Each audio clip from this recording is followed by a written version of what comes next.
An extravagant Beverly Hills businessman is mercilessly executed in his home, brought to a remote canyon and disfigured with a shotgun. Soon after, a wealthy Iranian exile is brutally suffocated in a trunk. Police have little to go on until terrified informants tell them of a young commodities broker who brags of committing the perfect crime. Cannot claim that there is a line you won't cross. He would do anything to make things right for himself, including murder. The investigation discovers damning evidence written on a legal pad and exposes a covert organization of young blue bloods where the only rule is greed. You never seen a check for $1.5 million before? And the only sin is not being rich enough. There are no shortcuts to success. I'm gonna get that money. He's not just gonna give it to you, Joe. Then I'm gonna kill him. Joe Hunt has no regard for life whatsoever. He wanted to be a big shot. It does come down to trust, doesn't it? Meet Joe Hunt. Joe Hunt. Mastermind of the deadly organization known as the Billionaire Boys Club. The Billionaire Boys Club. Until murder made him famous.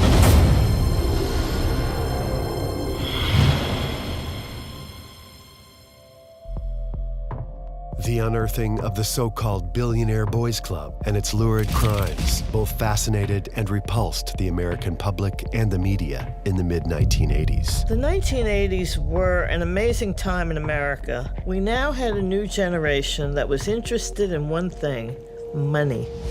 A cautionary tale of a decade's excess, the story spawned a highly rated miniseries starring original Brat Pack member Judd Nelson.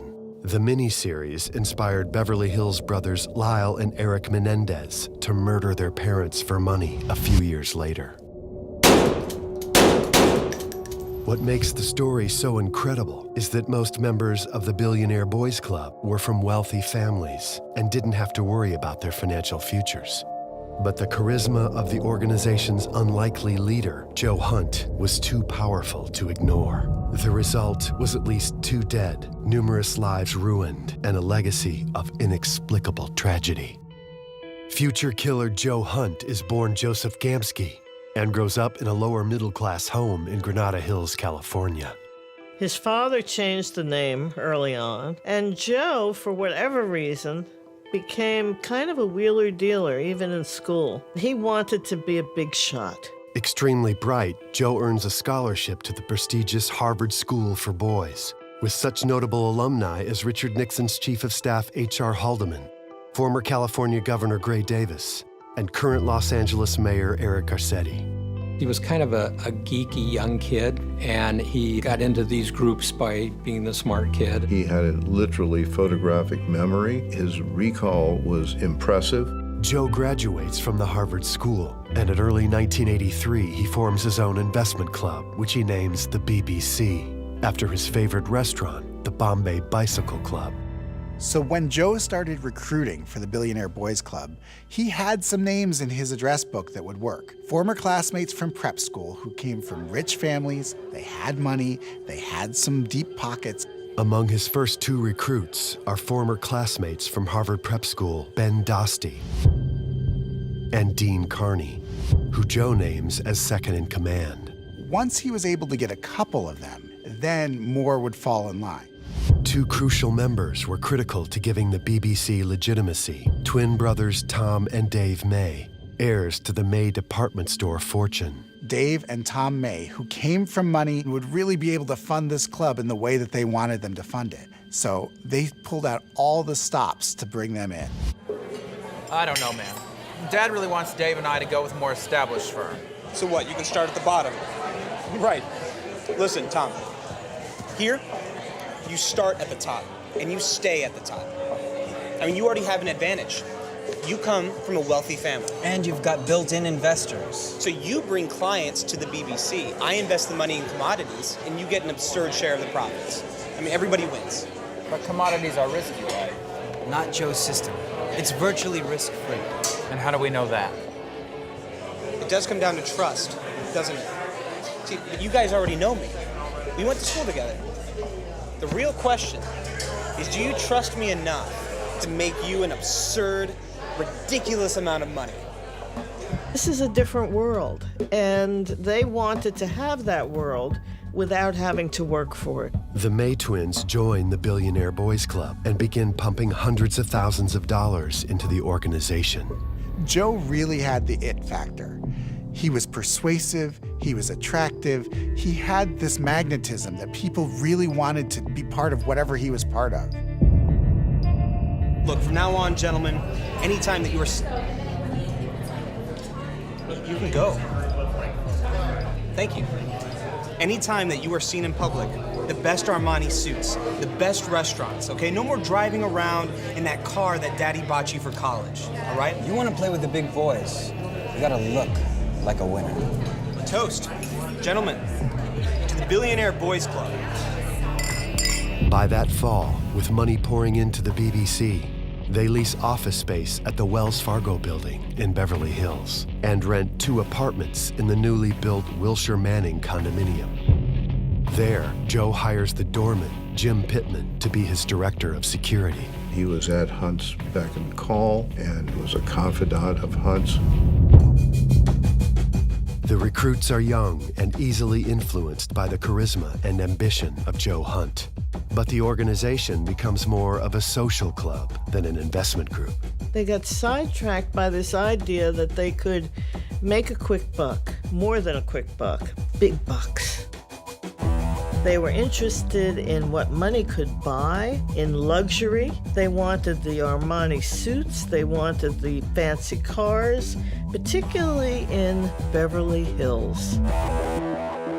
Joe had over $1 million in the bank that he was supposed to be investing for these guys. The only problem was he wasn't investing well. In the market, Joe is losing big. He is paying investors with other investors' money, beginning a Ponzi scheme that has no chance of succeeding. Joe was spending so much money to keep up the appearances of wealth and success that he was really bleeding money at this point. And they had all these things that they thought would be excellent ways to make money, but of course, nothing really made any money. They had problems with almost everything they did. So Joe realizes that he's robbing Peter to pay Paul, and that at some point this money is going to dry up unless he can find another big fish. And then he meets Ron Levin. In 1983, they meet 40-year-old Ron Levin, who boasts about his wealth as a Beverly Hills businessman. How about another round of drinks for my friends? That's what I thought. Have some more. It's... Whoa, Ron, what is that? This? Yeah. This is a deposit for my Swiss account. Damn. What? You never seen a check for 1.5 million before? Well, now we have. And you may never again. I want you to get me a meeting with this guy, Ron Levin. He can't stop blabbing about his money. Joe is intrigued by Levin's propensity to flaunt his wealth. It takes some time, but Joe eventually gains Levin's trust. What you're entitled to, cry me a friggin' river, Osborne. These are life lessons. Next time, don't be such a chump. Ron Levin. Mr. Levin, Joe Hunt. We met in Westwood last summer. The premiere party. So that's how you found me, huh? Have a seat. So, I've been looking into the BBC. You guys have pulled together some impressive clientele for having no track record. Thank you. Truth. Are you even licensed to trade? Pass your Series 3? Relax. I don't judge morality. I'm a damn thief myself. So what can I do for you, Joe Hunt? I want to make you money. I got enough money. You and I both know that you can never have enough money. That's why I want to show you what I can do with commodities. Commodities. Did you hear the one about the commodities trader who made $1 million? He started off with 2.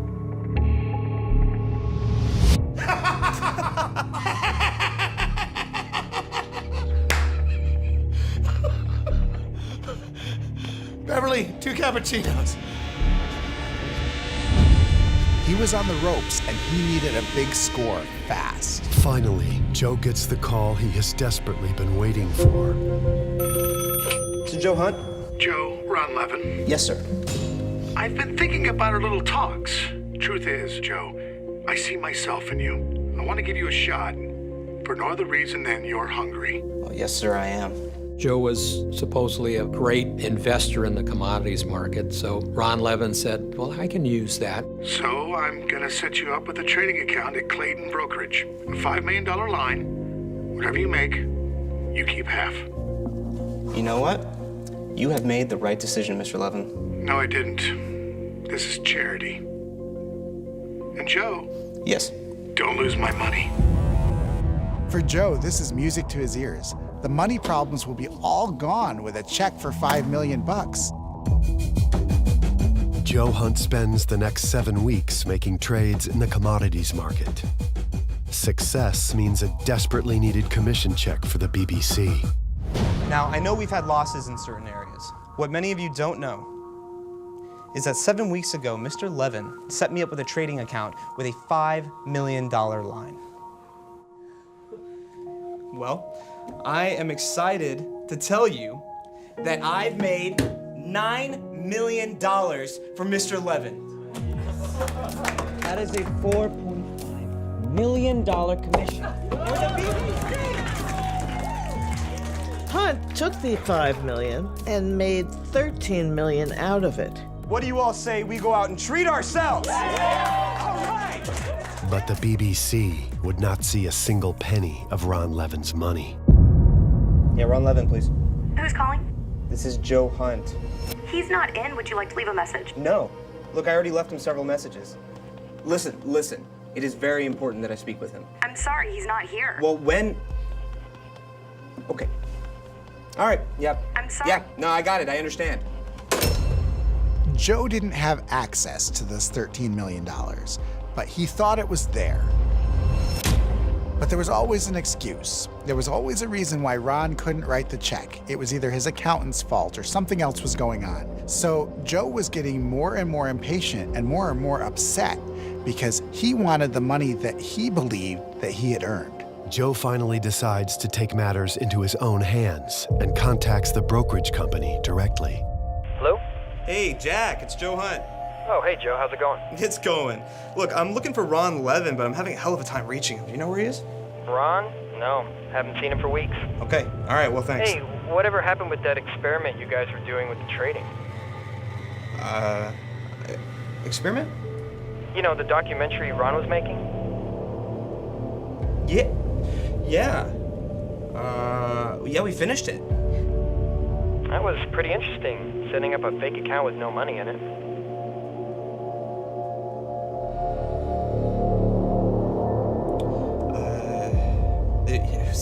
It was a real twist ending. Ultimately, he found out that there was no money, that none of the trades had been executed, and the fortune he thought he made was non-existent. What Ron had done was convinced a brokerage firm that he was making a documentary about making money. And he says, I want it to look real, so I don't want you to say that this is sample. So they begrudgingly said, okay.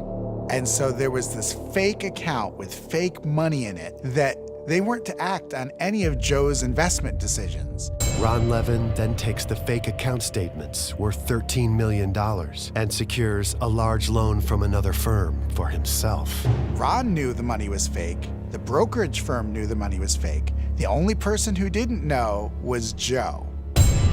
This right here, fake. Fake. None of my buy or sell orders were ever acted on. I don't get it. Why would he do that? He took those fake account statements and pulled out a $1 million line of credit from another firm.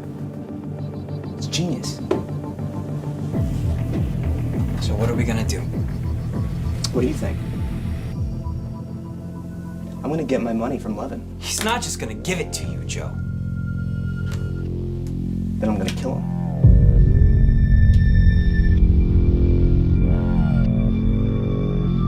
Joe Hunt wanted his money, and he was going to stop at nothing to get what he believed was his. It was so incredibly stupid on the part of Ron Levin that he thought he could get away with this. He clearly underestimated Joe Hunt. He underestimated his cunning, and he underestimated his cruelty. So Joe begins to plan Ron Levin's death, and he's not going to leave any details up to chance. Joe Hunt, along with his bodyguard Jim Pittman, aka Jim Graham, meticulously planned the attack on Ron Levin. He had this list of, close the blinds and set the alarm and kill the dog and make a file. It was meticulous, it was methodical, and he was going to do it, and he was going to do it right. June 6th, 1984, to Ron Levin's surprise, Joe Hunt shows up at his house and brings him dinner. He knew that Ron Levin always liked company, so he knew that Ron Levin would invite him in. I'm glad you've come around to my way of thinking, Joe. You have to admit, if you'd known those trades weren't real, you'd have gone about it recklessly. Besides, we're $1 million up now. And I've invested the BBC share into a shopping mall. Now that's an investment. Real estate. Who the hell is that? Don't worry about it. Your housekeeper's gone, I'll get it. And suddenly, there's a knock at the door. And it was Jim Pittman, which was all planned, of course, by Joe.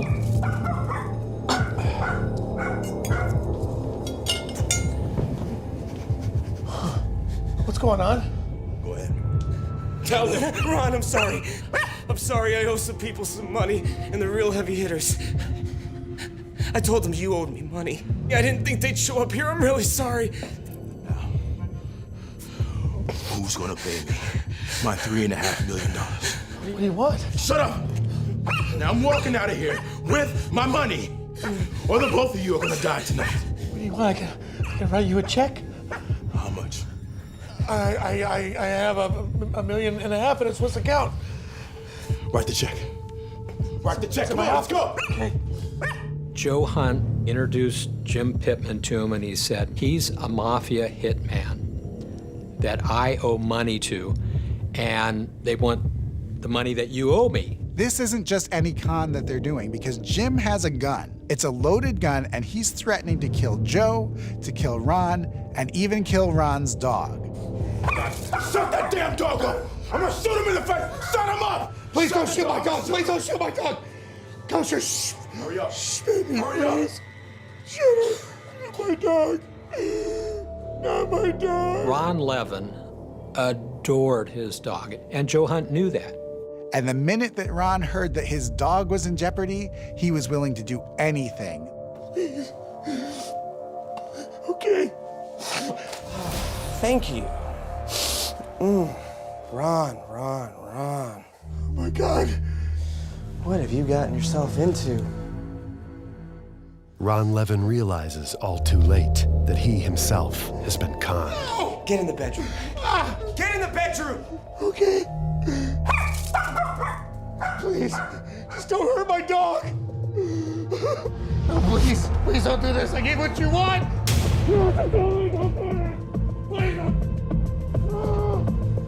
Do it.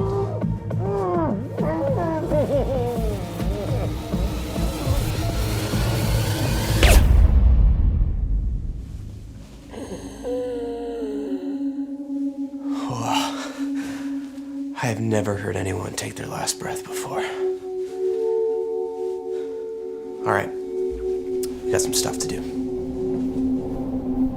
They ended up rolling the comforter up and taking the body out the back door, locked the house up, did not set the alarm, and left. They put Levin's body in the back of Joe's BMW, and they take it out to Soledad Canyon.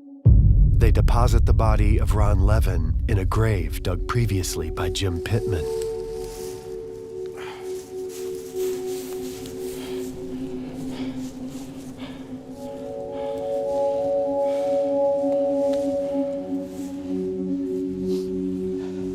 All right, well, let's make sure he's never recognized, huh? They then disfigure the corpse with a shotgun.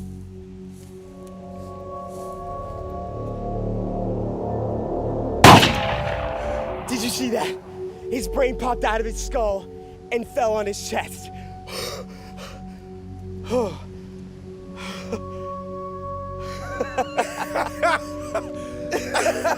my God! Oh man! Pretty cruel and cold. And then they buried him. But even in death, Ron Levin has a big surprise for Joe Hunt. What's up? Levin's check. What about it? It bounced. What? There's nothing in the account. As it turns out, Ron Levin wasn't just a boisterous businessman. He was a full-fledged con man, eking out a small living on his often convoluted scams. You know, he would brag about having a Swiss bank account, and he did have a Swiss bank account. It had $200 in it, but he had one. He lived high on the hog, like he was a rich guy. And he didn't have a dime to his name. There was testimony in the case from his parents. They had to pay his rent. He was essentially a con man. He was able to get by with small cons. With his private investment group broke, Joe Hunt decides it's time to confide in his members. Joe, you cannot tell people what we did. Listen, Jim. I am going to tell them. You understand? Okay. Okay. Less than 3 weeks after Ron Levin's murder, Joe holds a meeting with the BBC. See, I call it the paradox philosophy. It is the code of ethics central to our culture here at the BBC, and it dictates that the ends always justify the means. Meaning? Tell me, would you murder someone? No, of course not. Okay. What if that someone was, say, raping your mother? In that specific case, yeah. So you would kill them? Yeah. So you cannot claim that there is a line you won't cross. There are no moral absolutes, are there? It is simply a matter of believing that a situation requires a necessary action. And that, my friends, sometimes means transgressing the law. What I'm about to tell you, gentlemen and ladies, will require you to accept more responsibility than you ever have before. Anyone who doesn't want to hear this information should leave the room now. But if you stay, then you're committed. Jim Pittman and I knocked off Ron Levin. Additionally, there were some major setbacks in the commodities market, and our funds have been wiped out. However, if we stick together, I am confident that we'll get through this. It's just cockiness, like nobody's ever gonna catch me. Nobody'll rat on me. I've got complete control over these guys. I can tell them. They won't tell anybody. They'll do anything I say. Need I remind you that you had the opportunity to leave the room, none of you took it. And now you are bound by that decision. Anyone who talks about this with anyone will be dealt with severely. If you don't believe me, just ask Ron Levin. Well, they should have been scared of Joe Hunt. Absolutely. I mean, most of these kids were in way over their heads. It's crazy what he was doing. He was telling people about a crime that he had committed. And this isn't what these guys had signed up for. This was an investment club. Disturbed and now fearing for their lives, the May brothers turn on Joe Hunt and the BBC and begin working with the police. They make their decision pretty quickly that they actually need to start building a case against Joe. Others, however, stay the course with Joe. Dean Carney stays, and he and Joe meet with a new member, a man named Reza Eslamania. His father, Hidayat, is a wealthy Iranian political exile, reportedly worth more than $30 million. Well, that's a lot of money, Reza. I know. But the son of a bitch has no intention of willing any of it to me, his son, his own blood. I want what's coming to me. Do you? Listen, Reza, have I ever told you about our code of ethics at the BBC? I call it the paradox philosophy. Reza Eslamania has an agenda of his own. What he wants to do is take over his father's business. And they come up with a plan. They'll kidnap his father and force him to sign the business over to Reza. On the night of June 30th, 1984, the group drives to Hidayat's estate in a U-Haul. Wearing fake UPS uniforms, Joe and Ben Dosti get Hidayat to answer the door.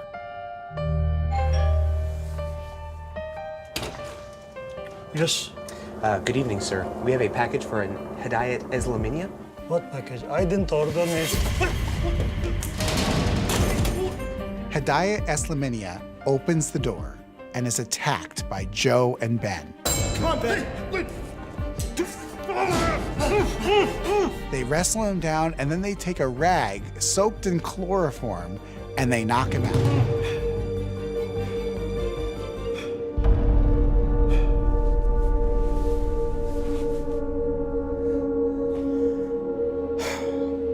Let's get the trunk. Yeah. They put him in a trunk, and not the trunk of a car, but a storage trunk, and take him to a motel. What follows is the full depth of Joe Hunt's blind and ruthless pursuit of money.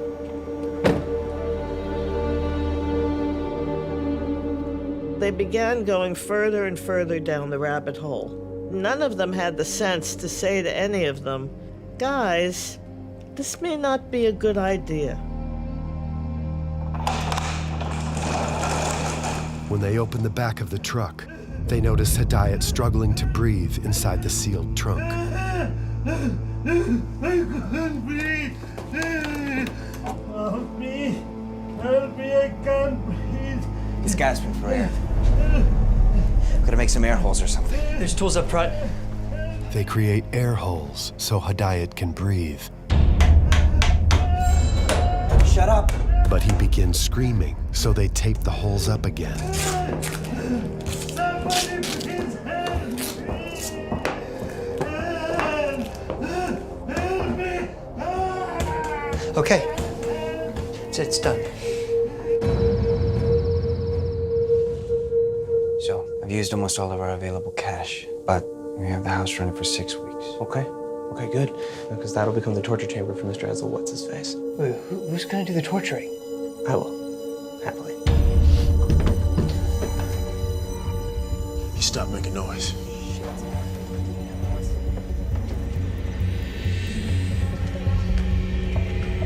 As they open the trunk, they are greeted with a blast of hot air and the smell of urine. Hidayat is dead. Now we have to forge a signature. Most of the other guys were horrified. This isn't what they signed up for. The only person who was unfazed by the whole thing was Joe. Joe, Dean, and Jim prepare to dump Eslamania in Soledad Canyon, near where they had previously dumped Ron Levin. Maybe we should check and see if he's still alive. And then what? Huh? What, you wanna take him back, set him in his living room, say sorry? You wanna pretend like all of this didn't happen? Grab the trunk. All right, ready? Yeah.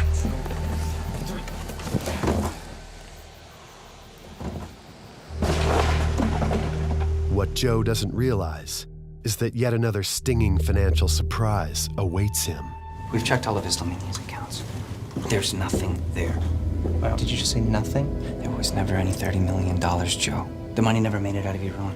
It turns out that Reza has exaggerated his father's holdings. Most of the bank accounts don't exist or are low on funds. And what's worse is our investors are screaming for their money, and we are broke. Screw 'em. I have no legal obligation to pay them back. You can't just tell 70 people that we spent all of their money. Get yourself together. Get yourself together. One by one, more Billionaire Boys Club members begin to talk with police. In August, detectives learn of Joe Hunt's meeting with the club in which he said he knocked off Ron Levin. That's pretty much what started the ball rolling as far as my investigation. Mr. Levin? Yes. Detective Zoller? Come in. Detective Les Zoller of the Beverly Hills Police Department executes a search at the home of missing person and presumed murder victim, Ron Levin. After we talked to the May brothers, we said we have some concrete evidence of Ron Levin's death. Did your son leave any type of financial records anywhere? Maybe a list of names of people he's done business with? Zoller suspects Billionaire Boys Club president Joe Hunt of being involved in the crime, but as yet has little evidence until he discovers a handwritten list.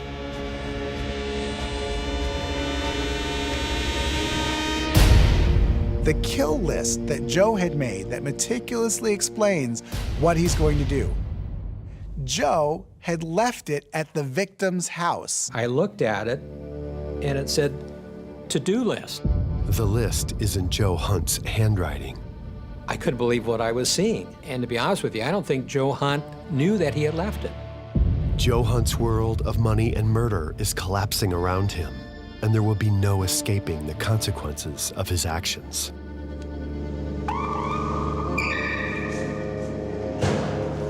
Freeze! Put your hands in the air! But before he could leave, the cops got him. Suspected for the murder of Ron Levin, Joe Hunt sits unfazed in an interrogation room at the Beverly Hills Police Department. His strategy was just going to be to lie and lie and lie and lie and say, no, I'm innocent, I didn't do anything. He didn't think that they had any sort of smoking gun. He was just giving answers that he had thought of probably months beforehand. And finally, it got to the point where I had a file and I pulled these copy of these 7 pages of to-do. And I put it in front of him and I said, what can you tell me about this? And Joe Hunt, who was very cocky through the whole interview, now was silent. Ironically, Joe Hunt's perfectly planned murder was undone by the fact that he left those plans at the crime scene. And he was going through each page, reading every word, and then going back through each page, give him as much time as he wanted. And then I said, what can you tell me about that, Joe? Well, I think I should contact my attorney. And the interview was over. He immediately hires high-power defense attorney Arthur Behrens. When I first heard the story of what Joe Hunt was accused of, it sounded impossible to me that those facts could have been true. So I met with Joe Hunt, and like most people, I found him fascinating and intriguing. I increasingly became convinced of the fact that Joe Hunt was innocent. But even Behrens can't protect Joe from what happens next. Then everything started falling apart. Everybody started to talk. And then Dean Carney, who was Hunt's sidekick, decided he made a deal with the prosecution to get witness protection after he testified. He was sure he'd be killed. He literally knew where the bodies were buried. He knew where they had dumped Eslaminia's body off of a cliff. So within the next day or two, we went out with Dean Carney and recovered the remains of Hidyat Eslaminia. And he was later able to tell them where Joe said he had put Ron Levin's body. Police search but never find Levin's body. However, Joe, Jim, club member Ben Dosti, and Reza Eslamania are charged with the murder of Hidyat Eslamania, Reza's father, allegedly to acquire his $30 million fortune, which never existed. It was the most high-profile case in Los Angeles County that year, bar none. National media picks up the story and has a field day. Rich people, rich kids, 2 murders, happened in Beverly Hills. TV loves that stuff. It was a bonanza for the prosecution and also for Hollywood. I mean, you take a title like Billionaire Boys Club, and you've got a movie. Like any good movie villain, Joe Hunt seems to relish his role. Joe Hunt would strut around the courthouse like a peacock. He was cocky, he was arrogant. Occasionally he had a smirk on his face like, you know, you're not gonna get me. I'm Joe Hunt. Hunt was not the most likable individual. Even if I thought a client of mine had done a heinous crime, I could still be friends with him, so to speak. I was never friends with Joe Hunt. As unpersonable as Joe was, the prosecution still had to convince a jury that Ron Levin was dead, and not just conning everyone. The fact that he was never found became something that hovered over the courtroom during that trial. The defense attorney had a habit of looking toward the back of the courtroom and saying, "Ladies and gentlemen, Ron Levin might just walk in there right now." And we would all turn around and look. This was trying to get them to turn their heads to demonstrate to one another that they did have doubt. Not proven, not guilty. Ron Levin was being cited everywhere after he disappeared. He was in Beverly Hills. He was in Washington State. He was in New York. He was even in Mykonos, Greece. I don't know what it was, but, nobody was more recognized except Elvis. We did, at least from my view, have the argument to say, look, Ron Levin is not the kind of guy who could disappear, as the defense alleges, because he needed to be in the limelight.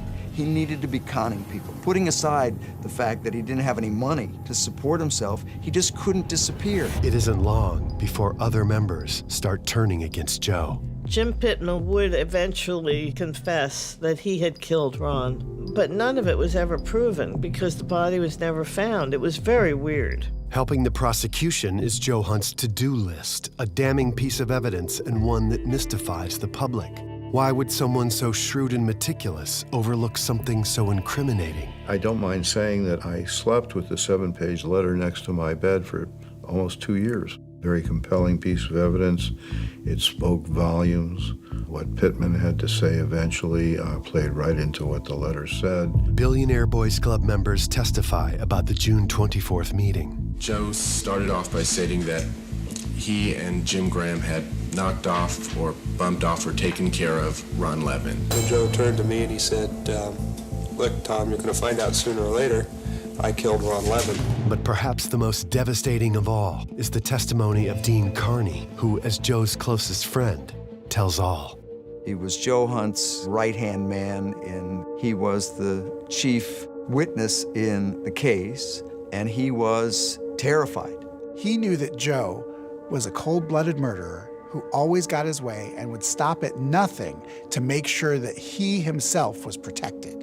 And he did testify to everything, including the killing of Ron Levin. And after it was all over, I think he just disappeared.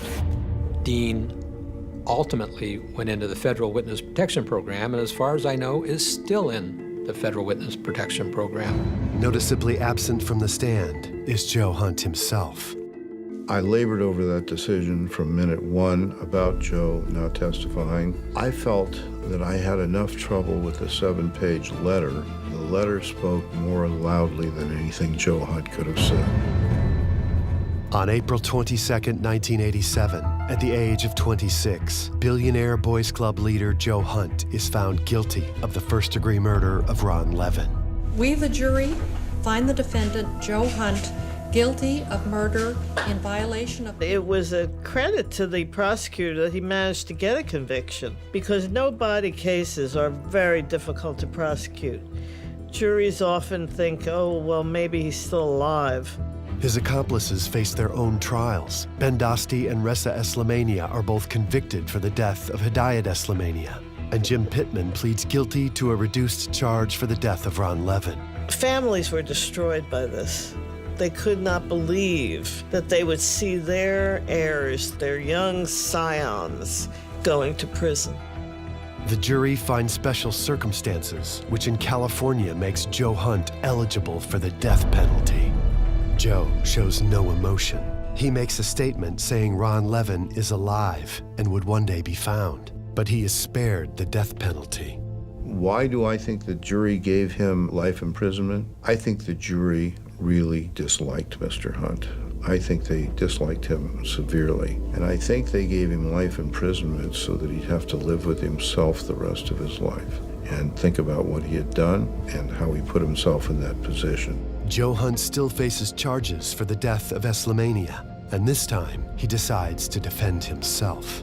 Everybody says you don't represent yourself in a court of law. You need an advocate for you. Joe Hunt representing himself in court in the Eslamania case was astounding. There is one voice that will never be stifled, and that's the voice of an innocent man talking about his innocence. And I am an innocent man. Amazingly, Joe Hunt manages to get a hung jury. He was probably the first defendant ever to represent himself and escape the death penalty. There's a difference between being a good lawyer and a good defendant. Remember, as a good lawyer, you're not being cross-examined. You are doing the cross-examination. And as Lamenia, they did not have the 7-page letter. He had educated himself in prison as a lawyer, and he was good at it. Due to a hung jury, Joe escapes the death penalty for the murder of Hidayat Eslamania. He is never retried for this crime. It appears the prosecution is content to let Joe Hunt remain in prison for the rest of his life for the murder of Ron Levin. Ron Levin's body has never been found. Did the great con man con everyone? I'll tell you, if Ron Levin showed up tomorrow, I wouldn't be surprised. I mean, he was such a con artist that he could be lurking, waiting, but it doesn't seem like it. It seems like he probably was killed. The legacy of Joe Hunt and the Billionaire Boys Club came to television in 1987, when legendary brat packer Judd Nelson portrayed Hunt in a standout performance that earned him a Golden Globe nomination. What a waste. What a waste of talent. I feel sorry for him, that just what a loss it was that his life didn't turn out better, particularly with the potential he had. It just goes to show you that no matter how smart any of us believe ourselves to be, especially when we're younger and we know everything, we really don't. As a final fatal legacy, brothers Lyle and Erik Menendez watched a re-airing of the miniseries The Billionaire Boys Club in 1989. Excited and inspired by it, they murdered their wealthy parents with shotguns. They, too, would face justice. There are no shortcuts to success. Hard work is what America has been built on, and I'm a true believer in that. That is the way you get achievement in this world. You're not going to get lucky. No one is going to hand it to you on a silver platter. You have to apply yourself to be successful. These young men, I think, were looking for a shortcut to success. The fantasy became violence, and that was never, I don't think that was ever in the cards. They never planned for it to be violent. It's not like these guys set out to be murderers. They didn't. But because of everything that happened, they were sucked into a vortex at which the center was the ultimate crime, which is kill your enemy. And they perceived Ron Levin as their enemy.